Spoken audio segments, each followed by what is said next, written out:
One victim, 3 teenagers. Listen to the story. She and 2 other people tortured and killed 19-year-old Colleen Slemmer. The motive of the crime appears to be love triangle. Investigators say the suspects led their victim to this isolated area of campus. The victim's partially dressed body was found in this brushy area Friday morning. Moving out of home for the first time. For many young adults, that's probably one of the most exciting moments ever. Finally being independent, meeting new people, starting a first job, an apprenticeship, or college. It's the start of a big new adventure. Just like millions of other teenagers, 18-year-old Colleen Slemmer is incredibly excited for this day. She has no way of knowing that this experience will end in her death, and with a pentagram carved into her body.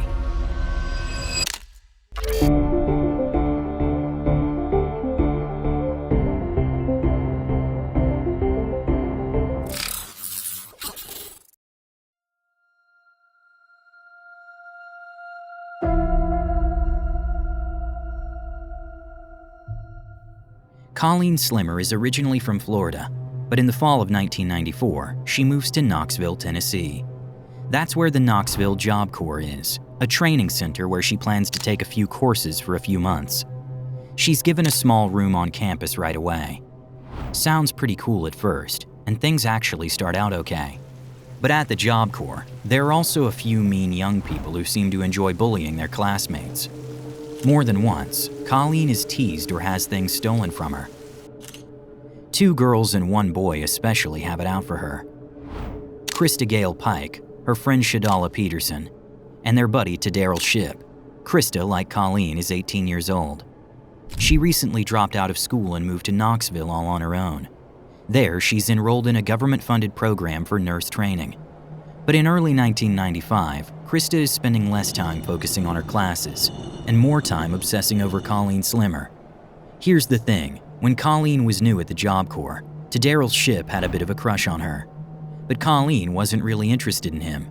Now, Daryl is dating Christa, and Christa can't stand the fact that her boyfriend's former crush Colleen keeps popping up.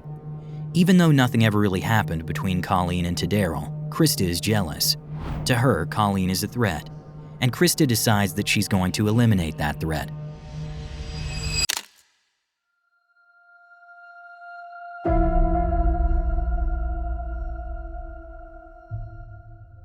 On the evening of January 14, 1995, Christa invites Colleen to hang out and smoke some weed together. Christa's boyfriend Daryl and their mutual friend Shadala are also coming along. Even though the 3 had bullied Colleen in the past, she agrees to go. Maybe she sees the invitation as a kind of peace offering from the group. The 4 of them head to Tyson Park, which is located on the Job Corps grounds. And that's where everything changes. Suddenly, Christa starts accusing Colleen of going after Daryl and trying to steal her boyfriend. Shadala walks a few meters away to keep watch, and then Daryl and Christa begin to hit and kick Colleen. The 2 of them beat the helpless girl for at least 30 minutes. They also force Colleen to take off her top and her bra. Colleen tries to run away, but she has no chance against the combined strength of Christine and Daryl. She begs Christa, promising she won't tell anyone if they just let her go. Colleen screams that she would even walk all the way back to Florida from Tennessee without looking back, if they would just leave her alone. But the 2 don't even consider stopping. Instead, Christa pulls out a box cutter and uses it to inflict more than 300 different wounds on Colleen that night. When Colleen somehow manages to stand up again and tries to run, Christa throws a nearby rock at the back of her head. It hits her so hard that she collapses. Then Christa and Daryl keep beating her head until she stops moving. They injure Colleen so badly that her skull bones are visible. Christa breaks off a piece of bone and keeps it as a souvenir. After that, Christa, Daryl, and Shadala leave Colleen's body in the woods.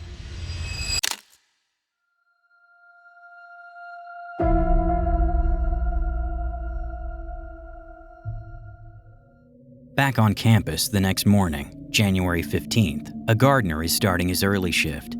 He walks across the park area of the Job Corps grounds when he suddenly sees something lying just off the path near the greenhouse. At first, it looks like a badly mutilated animal carcass. But on second glance, he realizes the body is far too large to be a wild animal. The gardener immediately calls the police and notifies the Job Corps administration. When the crime scene investigators arrive shortly after, even the experienced officers are shocked. Rarely had such a brutally mutilated body been found in Knoxville. The face of the victim is no longer recognizable. Her skull is completely crushed. Colleen has to be identified later through her dental records. Among the more than 300 stab wounds, one in particular stands out. A pentagram had been carved into the victim's chest. The skin around this and the other wounds is slightly reddened, which means the victim was still alive when the injuries were inflicted. The police begin their investigation at the Job Corps right after securing the scene. Once they confirm the victim is student Colleen Slemmer, they suspect that the killer or killers are also students. When students at the Job Corps leave their housing, they have to check in and out with security. On the evening before, 4 students had signed out together at 8 p.m. Christa, Tadaryl, Shadala, and Colleen, but only 3 of them signed back in at 10:15 p.m. That same evening, after returning, Christa went to her friend Kim's room, her roommate. Christa pulled a broken piece of Colleen's skull from her jacket pocket and showed it to Kim. Kim was only 16 at the time, and understandably completely terrified. Christa told her that she had just killed Colleen Slemmer, and that it had taken a long time for her to die. She said she had slit her throat, slammed her head on the asphalt, and that Colleen kept begging her to stop. But hearing Colleen still talk only annoyed Christa more and made her even more violent. Then Christa threatened Kim. She said she'd kill her too if she told anyone. Out of fear, 16-year-old Kim stayed silent. Today, Kim says she feels very ashamed of that, but at the time, she was simply too scared that Christa would come after her next. So she stayed silent through the night, even though of course she didn't sleep a single minute. Before it's known the next morning that a student has been murdered, classes at the Job Corps go on as usual. In the middle of a class, Christa Pike suddenly turns to another student named Stephanie. Christa points to her sneakers, which have small brownish spots on them. She brags to Stephanie that it's not mud, it's real human blood. Then she pulls out the same piece of Colleen's skull from her jacket and shows it to Stephanie. She tells Stephanie the exact same story she had told Kim the night before. And just like Kim, Stephanie is too terrified at first to tell anyone. Meanwhile, the police have already arrived on campus and begun their investigation. An officer goes room by room through the apartment complex. In Tadaryl's room, the officer finds something unexpected. An actual satanic altar and a lot of literature about Satanism. In Christa's room, too, there are stacks of books on the same subject, a clear link to the pentagram carved into Colleen's body. They also find the piece of Colleen's skull in Christa's jacket pocket. At this point, they hardly need any more proof. But soon, statements from Kim and Stephanie are added to the evidence. Because of all this, Christa, Tadaryl, and Shadala are arrested right there on the Job Corps' grounds. Shortly after her arrest, Christa confesses.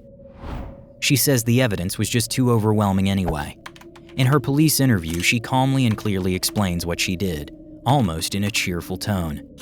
She also admits freely that the idea to torture Colleen had been hers, and that she had been the main one leading the attack. She claims she didn't actually want to kill Colleen, only hurt her, but the police don't believe that. First, because of how extreme Colleen's injuries were. Over 300 stab wounds and a crushed skull. Christa must have known Colleen would die. Second, there are the statements from Tadaryl and Shadala. Both of them say separately that at some point Christa got really angry that Colleen was still alive after so much of the attack. At one point, Christa reportedly said, "Why won't this bee die?" Then she grabbed a rock and hit Colleen in the head with it until she stopped breathing. Even if Colleen's death wasn't the original plan, it's clear that severely hurting her was. And once Christa and Tadaryl got going, Christa just wanted to finish it. That's why, at just 18 years old, Christa Pike now faces the most serious consequences: death sentence.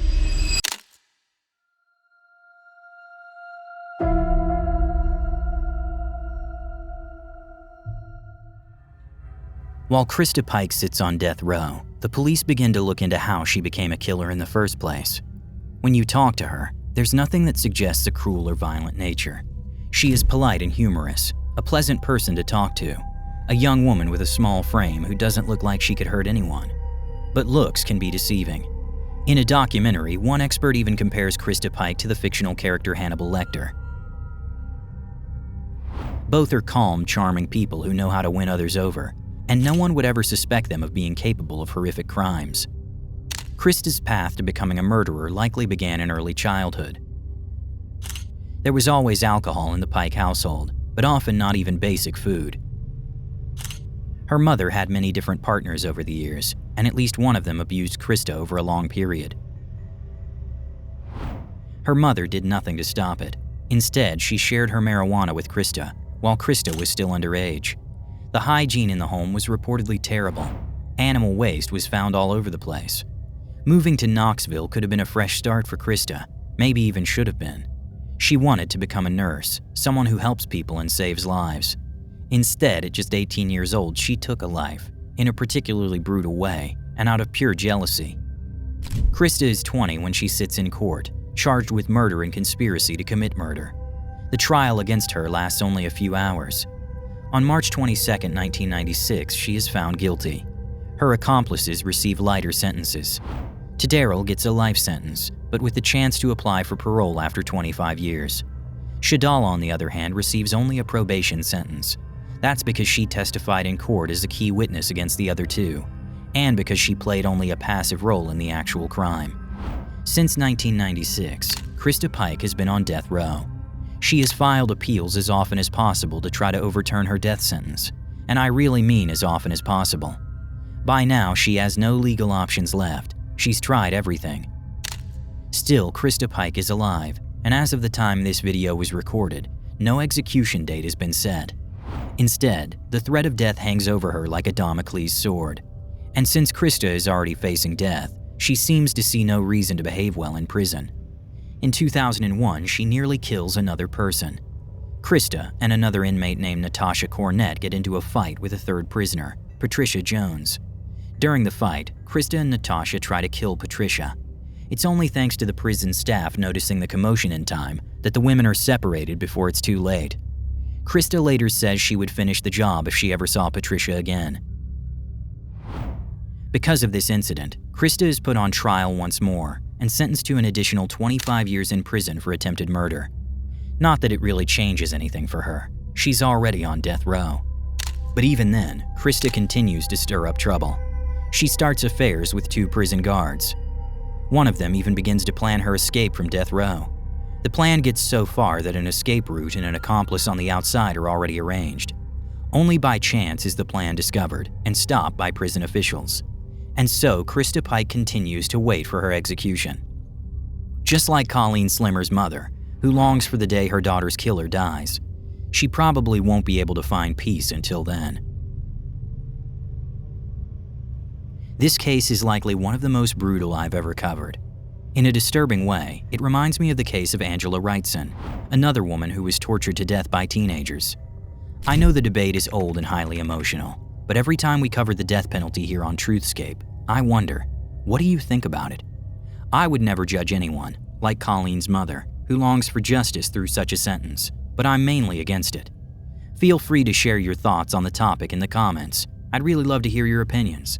And by the way, doing that also helps support the channel, since any kind of interaction increases the chances that the video will be recommended to people who haven't subscribed to me yet.